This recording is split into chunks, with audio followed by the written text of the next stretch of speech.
कि दिल्ली सरकार जो हॉस्पिटल्स बनवा रही है उसको लेके उसको रोकने के लिए भारतीय जनता पार्टी के नेता अब फर्जी कंप्लेंट कर कर के साजिश कर रहे हैं कि इसको रुकवाया जाए, किसी तरह से हॉस्पिटल ना बने। इस सिलसिले में मैंने पेपर्स में पढ़ा कि दिल्ली के नए एलजी साहब ने मनोज तिवारी जी की एक पुरानी कंप्लेंट को फिर से उठा के उन्होंने उसको एसीबी के पास भेज दिया है। मैं कहना चाहता हूं कि हमारी पार्टी एक बहुत ईमानदार पार्टी है, ये सब लोग जानते हैं, कट्टर देशभक्त पार्टी है। हम किसी तरह की जांच से नहीं डरते। हम किसी तरह के भी इन्वेस्टिगेशन से पिछले 7 साल 8 साल से, जब से सरकार में हैं, इन्होंने सैकड़ों बार जांच कराई है और सैकड़ों बार और करा लें, हम किसी तरह की जांच से नहीं डरते। लेकिन जब आप काम रुकवाने की नीयत से अधिकारियों को जांच के दायरे में फंसाने की कोशिश करते हैं तो हम इसे घटिया हरकत कहते हैं। आप खुद तो काम करते नहीं, कहीं आपको कोई काम नहीं है, इतने सारे राज्यों में सरकारें, कहीं आपका कोई काम नहीं है। और जब एक सरकार ईमानदारी से काम कर रही है, मेहनत से काम कर रही है, तो उसके काम को रुकवाने के लिए, अधिकारियों को, इंजीनियर्स में डर पैदा करने के लिए आप ये फर्जी कंप्लेंट करते हैं। और उसके बाद मनोज तिवारी जी की उस पुरानी कंप्लेंट को उठा के एलजी साहब फिर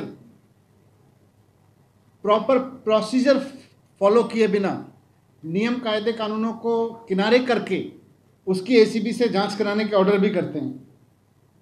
तो इसी केस से संबंधित, इस पूरी प्रोसेस से संबंधित कुछ फैक्ट्स आपके सामने रख रहा हूं। मनोज तिवारी जी बीजेपी के नेता हैं और उन्होंने अब से 2-2.5 साल पहले कंप्लेंट की थी कि साहब दिल्ली के स्कूल बनाने में बड़ा भ्रष्टाचार हो रहा है, बहुत भ्रष्टाचार हो गया, मनीष सिसोदिया ने पैसे खा लिए, मनीष सिसोदिया के रिश्तेदारों ने ठेके ले रखे हैं, केजरीवाल जी के रिश्तेदारों ने ठेके ले रखे हैं, आम आदमी पार्टी ने ये कर रखा है, वो कर रखा है। तो मनोज तिवारी जी ने खूब प्रेस कॉन्फ्रेंस वगैरह करके शिकायत की थी। बाद में जब उनके झूठ को बेनकाब करने के लिए मैंने उनके ऊपर मानहानि का दावा किया, मनोज तिवारी जी के ऊपर, और कोर्ट ने उनसे पूछा, भाई बताओ, आपने जो प्रेस कॉन्फ्रेंस की थी, आपने जो शिकायत की है, इसमें जो दावे किए हैं, बताओ इसमें तथ्य क्या है, इसमें आपके पास क्या फैक्ट्स हैं, दो, नहीं तो आपके ऊपर मानहानि का दावा बनेगा, मानहानि का मुकदमा चलेगा।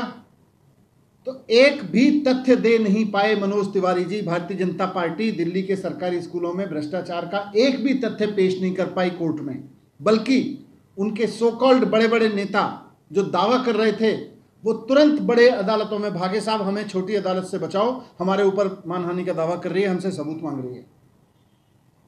कोर्ट ने कहा कि फिर आपके ऊपर मानहानि का दावा बनता है, तो तुरंत हाई कोर्ट गए। हाई कोर्ट ने भी कहा नहीं, या तो आप फैक्ट्स दो, फिर सुप्रीम कोर्ट तक पहुंच गए। दावे बड़े बड़े करते हैं कि आम आदमी पार्टी भ्रष्टाचार कर रही है, जब मैंने मानहानि का दावा किया तो भाग निकले, फिर सुप्रीम कोर्ट में जाके बचाने की गुहार मांगने लगे, बच के भागने लगे। यही मनोज तिवारी जी अब कंप्लेंट कर रहे हैं कि साहब हॉस्पिटल में बड़ा भ्रष्टाचार हो रहा है बनाने में, हॉस्पिटल में बड़ी गड़बड़ हो रही है, जांच कराओ, सारी जांच कराओ। और आज तक आपने कौन सी चीज जांच के बिना छोड़ी है, हमें बताओ। कोई नहीं छोड़ी, उसके बाद भी कुछ पाया हो तो बताओ। आज फिर से एलजी साहब ने 2 दिन पहले इसकी मंजूरी दे दी, 1 साल पुरानी शिकायत की। अब मैं इस शिकायत के बारे में आपको 2 फैक्ट्स रखना चाहता हूं।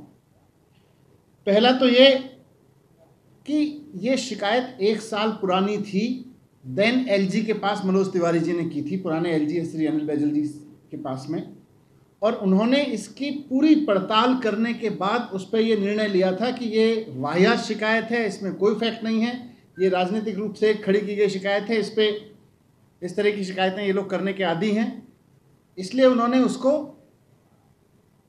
आगे जांच के लायक ही नहीं समझा। उन्होंने निर्णय लिया इस चीज पे। अब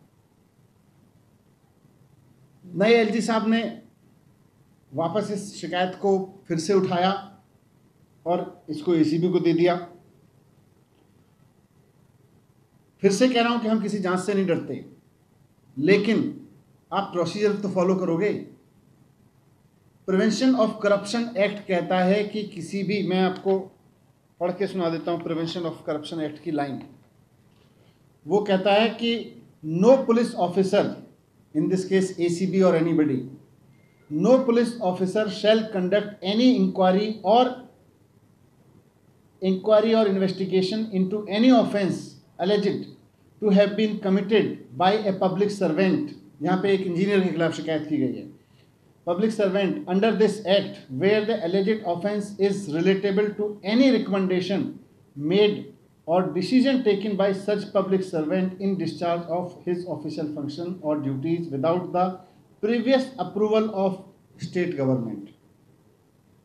किसी भी इंजीनियर के खिलाफ, किसी भी अधिकारी के खिलाफ जांच के आदेश देने के लिए राज्य सरकार की मंजूरी ज़रूरी है, ये प्रिवेंशन ऑफ करप्शन एक्ट कहता है। और प्रिवेंशन ऑफ करप्शन एक्ट ये भी कहता है कि 4 महीने के अंदर अंदर इस तरह की किसी भी जांच के मंजूरी मिल जानी चाहिए। मैक्सिमम वैसे तो 3 महीने, लेकिन बहुत स्पेशल केस हो तो 4 महीने के अंदर अंदर मिल जानी चाहिए।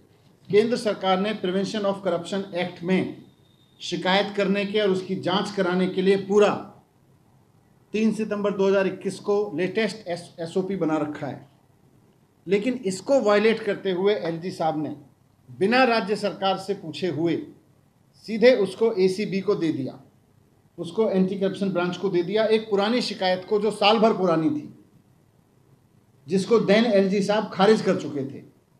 तो 2 ही चीज़ें हैं, या तो LG साहब पूरी तरह से, अब ये है भाई भाजपा का कोई भी कार्यकर्ता दिल्ली के किसी भी काम को रुकवाना चाहता है तो शिकायत करो, हम ACB को देंगे, इंजीनियर बेचारा डरेगा, नीचे जूनियर इंजीनियर डरेगा, नीचे अधिकारी काम करने वाला डरेगा, वो काम करना बंद कर देगा। तो दिल्ली वालों के काम रुकवाने या तो LG साहब को, या वो प्रोसीजर के बिना ही सारी चीज़ें करना चाहते हैं। प्रोसीजर के बिना तो कानून उनको अलाउ नहीं करता। खाली बीजेपी के कार्यकर्ताओं पे फ्रिवलेस शिकायत ले लेके बिना प्रोसीजर फॉलो किए काम रुकवाने की तो उनको इजाज़त नहीं देता है कानून। मैं LG साहब से एक चीज़ और कहना चाहता हूँ कि आपको ऐसा क्यों लगता है कि आपके पिछले LG साहब ने, श्री अनिल बैजल जी ने जो डिसीजन लिया वो गलत था? मनोज तिवारी जी की बीजेपी की शिकायत को जो उन्होंने फ्रिवलेस मान लिया था वो गलत डिसीजन था। आपको ऐसा क्यों लगता है कि आपने उसी शिकायत को उठा के दोबारा कानूनों को धज्जियां उड़ाते हुए, भारत सरकार के प्रिवेंशन ऑफ करप्शन एक्ट की धज्जियां उड़ाते हुए, उसके SOP की धज्जियां उड़ाते हुए फिर से जांच के आदेश दिए सिर्फ बीजेपी के कहने पे?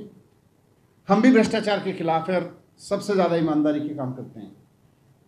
दिल्ली में अगर करप्शन रोकना है तो ये बीजेपी के गुंडागिरी करने वाले लोगों को छोड़िए सर, आप जनता से शिकायतें मांगिए, आम जनता से कहिए कि करप्शन की शिकायतें करें, और फिर देखिए कि MCD, DDA, दिल्ली पुलिस कैसे ऊपर से नीचे तक भ्रष्टाचार में डूब के काम कर रहे हैं, आपको जनता बताएगी। और उस पर जांच करिए, दिल्ली सरकार के डिपार्टमेंट में भी मांगिए, और वहाँ से जो शिकायत आए हम पूरा सहयोग करेंगे, हर एक की जांच करिए। लेकिन ये बीजेपी के नेता जो एक शिकायत करते हैं और उनके ऊपर मुकदमा करो, मानहानि का दावा करो, तो फिर भागते हैं कोर्ट की बचाओ, हम नहीं दे पाएंगे कुछ, और फिर से एक शिकायत कर देते हैं, फिर काम रुकवाने की जो कोशिश करते हैं। इनके राजनीति में आके काम रुकवाने वाले काम मत करिए। हम LG साहब के साथ, जैसा कि सुप्रीम कोर्ट का भी आदेश है, कॉन्स्टिट्यूशनल फ्रेमवर्क को सुप्रीम कोर्ट ने एक्सप्लेन किया हुआ है कि मिल के काम करना है, मिल के काम करना चाहते हैं। लेकिन इसका मतलब ये नहीं है कि भारतीय जनता पार्टी का कोई कार्यकर्ता किसी भी काम को रुकवाने के लिए आगे आएगा और उसके हाथ में हाथ डाल के आप उसका काम रुकवाने के लिए पूरी साजिश करके नियम कायदे कानूनों को, संविधान के बनाए कानूनों को, भारत सरकार के बनाए गए प्रोविजंस और प्रोसीजर्स को किनारे करके सिर्फ काम रुकवाने के लिए इस तरह की काम करेंगे तो हम इसका विरोध करेंगे। मैंने उनको इसमें चिट्ठी भी लिखी है, उसकी कॉपी